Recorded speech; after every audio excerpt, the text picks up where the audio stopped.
आज आपण जी रास घेणार आहोत त्या ह्या राशीचक्रामधील 11वी रास कुंभ रास। मित्रांनो, कुंभ रास म्हटलं की कुंभ म्हणजे मडकं हे येते। तर ह्या राशीची जी माहिती आहे मी तुम्हाला थोडक्यात सांगतो आणि नंतर आपण ह्या राशीच्या जातकाची गोष्टही तुम्हाला सांगेन मी। आता हे साबाजी 14-15 वर्षाचे असताना त्यांचे वडील वारले आणि घराची पूर्ण जबाबदारी त्यांच्यावरती आली। त्यांच्या 4 बहिणी आणि 1 भाऊ असा त्यांचा तो परिवार आणि घरात हे सर्वात मोठं ज्येष्ठ आहे। एका कुंभ राशीच्या व्यक्तीने माझ्या या पूर्वीच्या एका व्हिडिओमध्ये संपर्क साधला होता, आपले कमेंट्स टाकली होती, त्याला मला उत्तर द्यायचं आहे ह्या व्हिडिओमधून। त्या कुंभ राशीच्या व्यक्तीने प्रश्न काय निर्माण केला तो ते काय म्हणत होते की मी बऱ्याच ज्योतिषांकडे गेलो, बऱ्याच ज्योतिषांचं मार्गदर्शन घेतलं, पण आयुष्यात असं काय अमूलाग्रह बदल नाही झाला, आयुष्यात काय मला त्याचा लाभ नाही मिळाला, फायदा नाही मिळाला। हा त्यांनी प्रश्न निर्माण केला माझ्याकडे।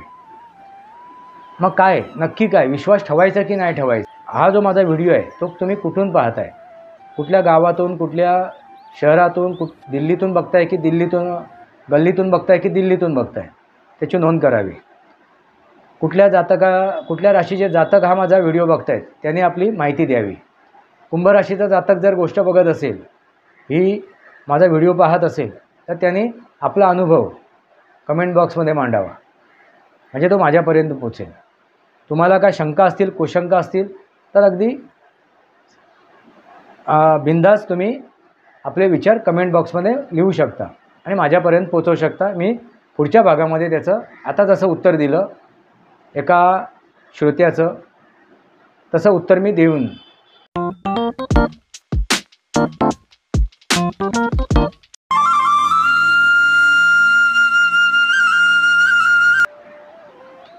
नमस्कार मित्रांनो, सनातनी वास्तव या माझ्या शृंखलेमध्ये पुन्हा एकदा आपलं स्वागत। मी आपला मित्र राजेश वासंती साबाजी किळुसकर। मित्रांनो, आपण राशीचक्रावरती बोलतोय। ज्योतिषशास्त्रामधील आपण 12 राशीवरती चर्चा करतोय। 10 राशीवरती यापूर्वी आपण चर्चा केलेली आहे। मकर राशीची आपण माहिती घेतलेली आहे, गोष्टही तुम्हाला सांगितली आहे त्या राशीच्या जातकाची। आज आपण जी रास घेणार आहोत त्या ह्या राशीचक्रामधील 11वी रास कुंभ रास। मित्रांनो, कुंभ रास म्हटलं की कुंभ म्हणजे मडकं हे येते। तर ह्या राशीची जी माहिती आहे मी तुम्हाला थोडक्यात सांगतो आणि नंतर आपण ह्या राशीच्या जातकाची गोष्टही तुम्हाला सांगेन मी। कुंभ म्हटलं की मडकं।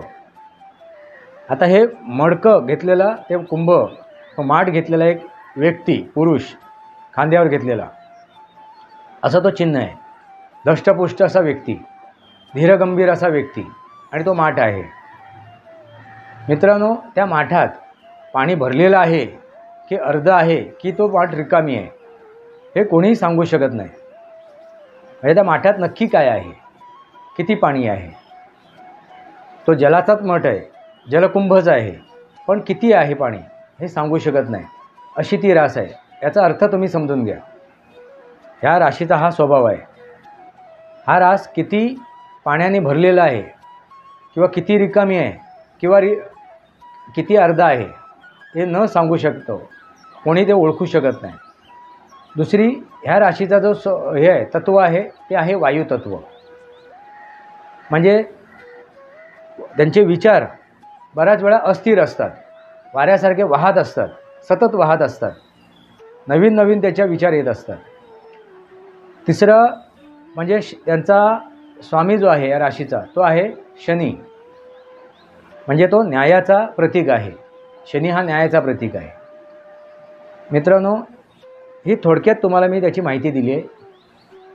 आणखीन ह्या राशीच्या जातकाचं जर आपल्याला नाव ठेवायचं झालं तर त्याची अध्याक्षरं जे आहेत तर ग गे गु गे गो स सा सी द ही त्याची अध्याक्षर आहेत। म्हणजे ह्या अध्याक्षरावरून आपण त्याचं नामकरण करू शकतो। ही थोडक्यात माहिती आहे मित्रांनो। त्याचा स्वभाव गुणधर्म, त्याची कार्यपद्धती, त्याची विचारशैली, चांगले किंवा वाईट गुण हे आपण पुढच्या भागात त्याचं वर्णन करू, त्याच्यावरती चर्चा करू। मित्रांनो, मी तुम्हाला ह्या राशीच्या जातकाची गोष्ट सांगतो आहे आणि ह्या राशीचा जातक जो आहे, जी गोष्ट मी तुम्हाला सांगणार आहे, तो माझ्यासाठी जवळचा आहे एकदम. अगदी माझं आणि त्याचं एक जवळचं नातं आहे. आता ती व्यक्ती कोण, तर माझे ते वडील, माझ्या वडिलांचीच तुम्हाला गोष्ट सांगतो आहे. ह्या कुंभ राशीचे ते जातक आहेत. मित्रांनो, ही गोष्ट सांगताना तुमच्या लक्षात येईल नेहमीप्रमाणे, ज्यावेळी ती जातकाची गोष्ट सांगतो आहे म्हणजे तुम्हाला त्याची कार्यपद्धती, त्याची विचारशैली तुमच्या लक्षात येईल त्या गोष्टीच्या रूपामध्ये. आता माझे वडील ज्यावेळी 14-15 वर्षाचे होते, त्यांचं नाव साबाजी गणेश केळुस्कर. आता हे साबाजी 14-15 वर्षाचे असताना त्यांचे वडील वारले आणि घराची पूर्ण जबाबदारी त्यांच्यावरती आली. त्यांच्या 4 बहिणी आणि 1 भाऊ असा त्यांचा तो परिवार आणि घरात हे सर्वात मोठं ज्येष्ठ आहे. त्यामुळे पूर्ण घराची परिस्थिती, जबाबदारी त्यांच्यावरती आली आणि ते गावाला राहत होते. मग त्यांनी निर्णय घेतला की आपल्याला आता शहराकडे जायला पाहिजे, उत्पन्नाचं काहीतरी साधन आपल्याला मिळवायला पाहिजे, साध्य करायला पाहिजे, कुठेतरी नोकरी करायला पाहिजे, कामधंदा करायला पाहिजे आणि ते मुंबईला आलेत. आता राहण्याची व्यवस्था, मुंबईला सगळं मिळू शकते, पण सर्वात महत्त्वाची गोष्ट म्हणजे राहण्याची परिस्थिती. तुम्हाला राहण्यासाठी जागा नाही मिळणार, बसण्यासाठी सुद्धा जागा नाही मिळणार, उभं राहण्यासाठी सुद्धा जागा नाही मिळणार. म्हणजे जागेचा अभाव मुंबईमध्ये, असं शहर, दाटीवाटीचं शहर. आता प्रश्न आला की राहणार कुठे, पण त्यांचा मामा मुंबईला राहत होता. मग त्यांनी ठरवलं की आपल्या मामाकडे राहूया. त्याच्या आईने सांगितलं, माझ्या वडिलांच्या आईने म्हणजे माझ्या आजीने, की तू मामाकडे जाऊन राहा. मग मामाला तिने पत्र वगैरे पाठवलं वगैरे आणि ते मामाकडे येऊन वास्तव्याला राहिले.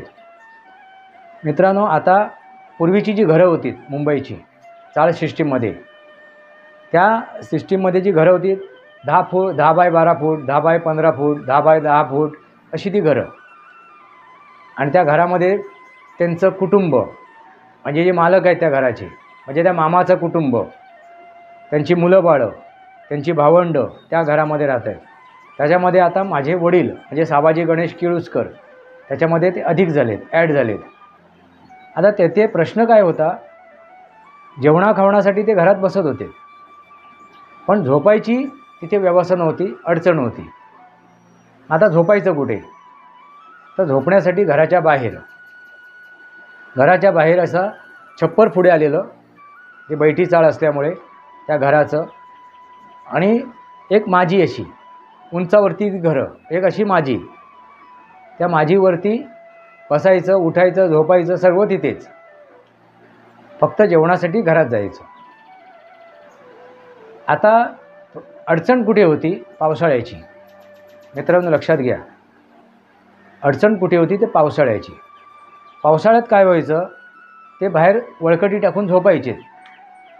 पाऊस आला की मग पंचायत व्हायची, कारण ते पन्हाळ्याचं पाणी खाली जमिनीवर आपटून उडायचं आणि मग ती वळकटी म्हणजे ते त्यांचं झोपण्याचं जे अंथरूण होतं ते ओलं व्हायचं.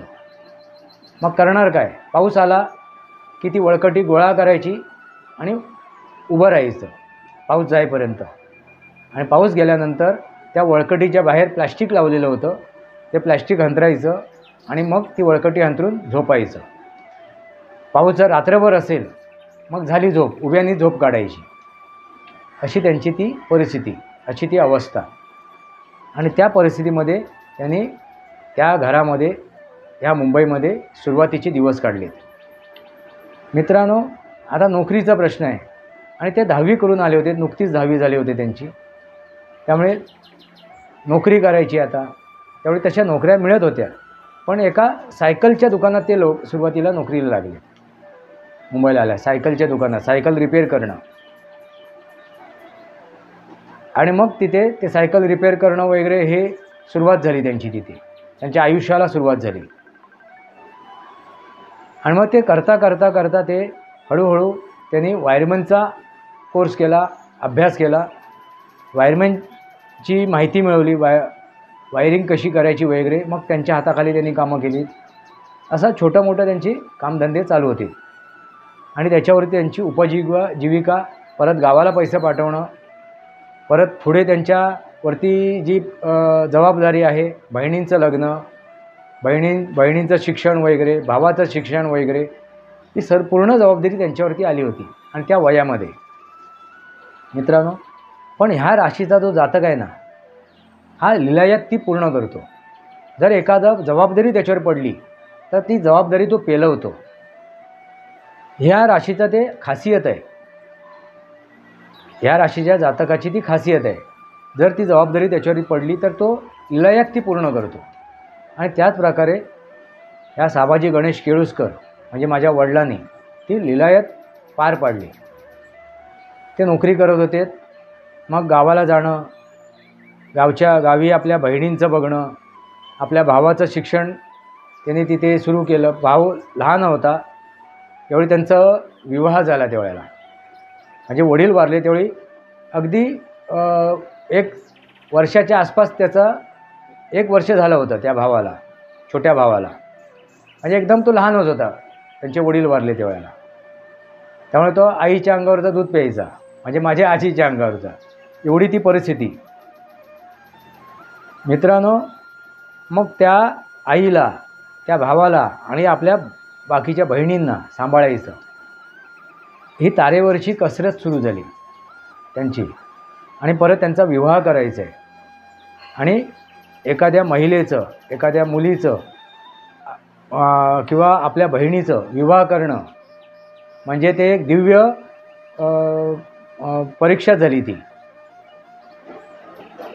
आणि त्या दिव्यातून जाणं त्यांना ते सिद्ध करायचं होतं आणि लीलायत ते पूर्ण करायचं होतं. मग त्यासाठी त्यांनी काबाड कष्ट करायला सुरुवात केली. म्हणजे एका ठिकाणावर काम पूर्ण झालं 8 तास की दुसरीकडे जायचं, दुसरे काम तिथे काम करायचे 2-4 तासासाठी.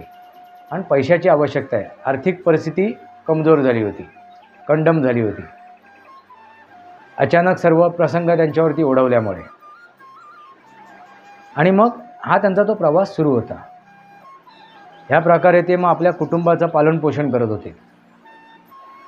मित्रांनो, ह्याच्या पुढची जी गोष्ट आहे ना, मी तुम्हाला पुढच्या भागात सांगेन. महत्त्वाची गोष्ट काय आहे की एका कुंभराशीच्या व्यक्तीने माझ्या यापूर्वीच्या एका व्हिडिओमध्ये संपर्क साधला होता, आपले कमेंट्स टाकली होती.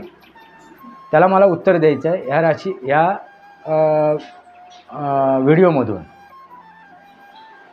त्या कुंभराशीच्या व्यक्तीने प्रश्न काय निर्माण केला, ते काय म्हणत होते की मी बऱ्याच ज्योतिषांकडे गेलो, बऱ्याच ज्योतिषांचं मार्गदर्शन घेतलं, पण आयुष्यात असं काय अमूलाग्रह बदल नाही झाला.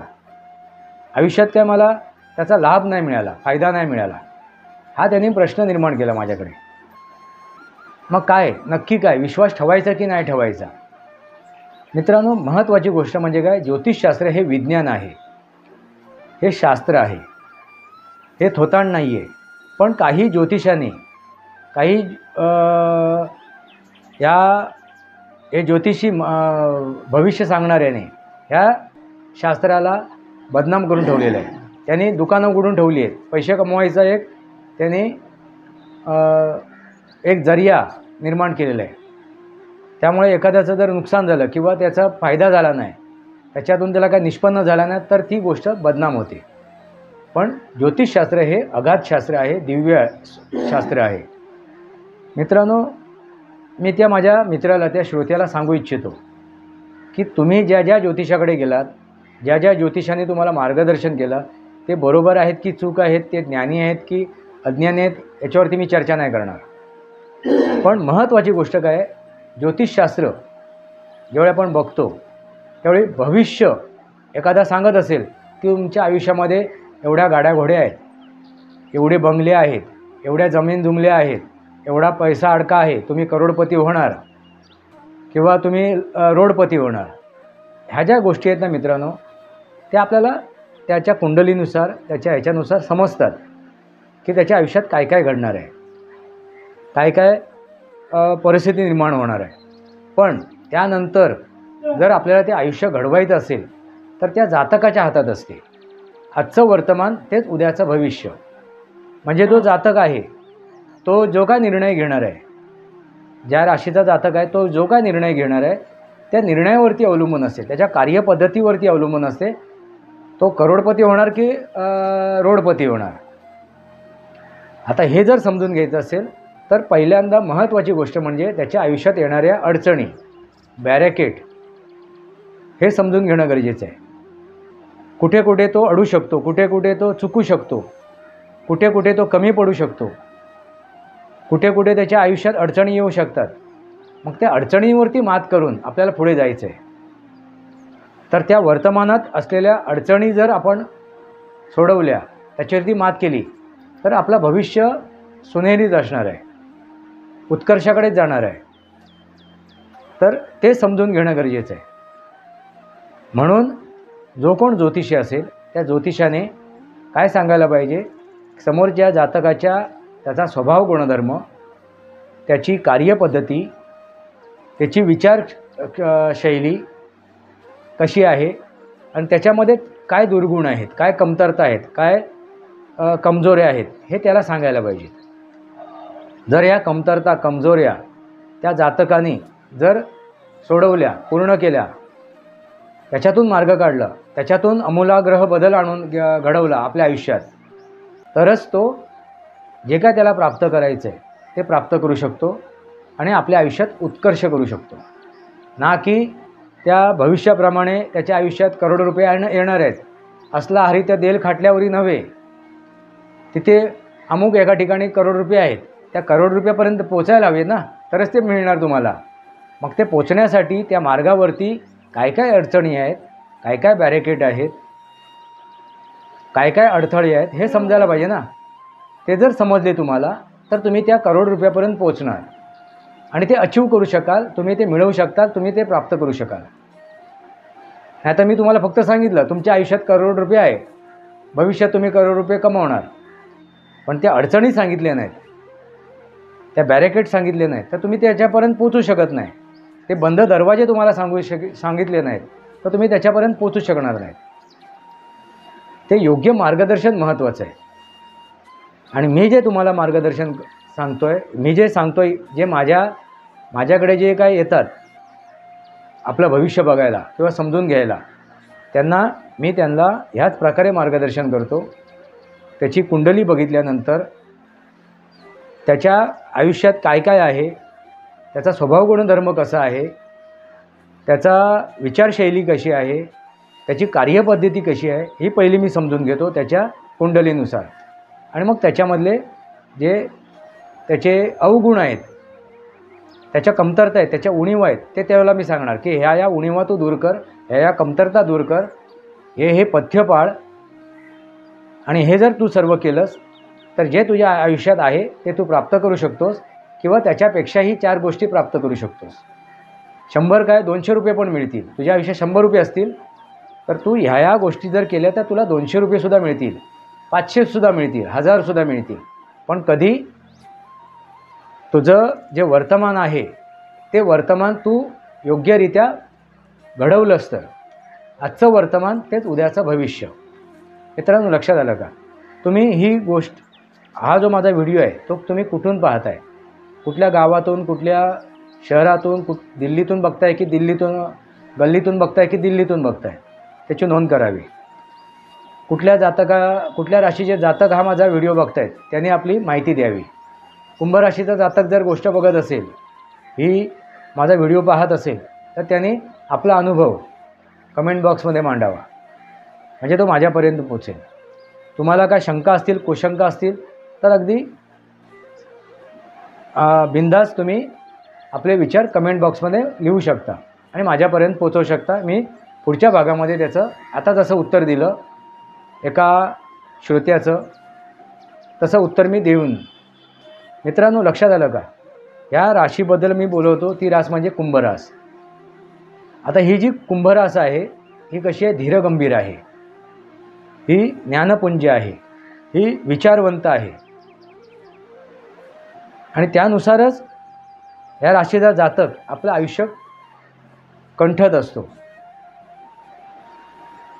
मित्रांनो, मग ह्या राशीला जे आलेला संघर्ष आहे कारण शनी हा त्या राशीचा स्वामी आहे आणि शनी ही न्यायदेवता आहे. बघा, शनी आपण दाखवतो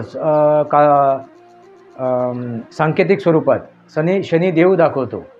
तो असा तराजू घेऊन आहे आणि तो तराजूमध्ये त्याची हे करत असतो, मोजमाप करत असतो. म्हणजे ती न्यायदेवता आहे शनी. आता तो सांकेतिक स्वरूप आहे ते, पण वास्तवात शनी हा ग्रह आहे. ह्या ग्रहाची जी प्रभाव आपल्यावरती पडतो आणि त्या प्रभावानुसार आपण काय करतो, ती तराजू घेऊन न्यायदेवतेचं काम करत असतो. आणि कुंभराशीची व्यक्ती शक्यतो न्याय देण्यासाठी अगदी योग्य असेल, ती योग्य प्रकारे न्याय देऊ शकते. जर एखादा प्रसंग कोणावरती ओढवला तर त्या प्रसंगातून योग्य न्याय देऊ शकते कुंभराशीची व्यक्ती. मित्रांनो, आपण पुढची माहिती जी आहे ते पुढच्या भागात घेऊ, कारण व्हिडिओ वाढत जातो आहे, विस्तृत होतो आहे. मग तुमच्या लक्षात आलंच असेल कुंभराशीबद्दल. मित्रांनो, हा माझा व्हिडिओ तुम्ही पाहिल्यानंतर त्या राशीच्या जातकाने ही गोष्ट समजून घेऊन आपण निर्णय घेणं गरजेचं आहे. त्या व्ह्युअर्सला हा प्रश्न जो पडला होता त्याच्या प्रश्नाचं उत्तर मी दिलेलं आहे. योग्य ठिकाणी योग्य प्रकारे जर तुम्हाला मार्गदर्शन मिळेल तरच तुम्ही या शास्त्राचा वापर करू शकता, ज्योतिषशास्त्राचा आयुष्यात वापर करून आपलं आयुष्य उद्धार करू शकता. मित्रांनो, तुमच्या लक्षात आलंच असेल. वास्तवावर बोलू काहीतरी या शृंखलेला सबस्क्राईब करा, बेल आयकॉन दाबा, माझे विचार पडसे लाईक करा, आपले विचार कमेंट बॉक्समध्ये मांडा. तुर्तास इतकंच. भारत माता की जय, वंदे मातरम. जय भारत, जय महाराष्ट्र, जय सनातन.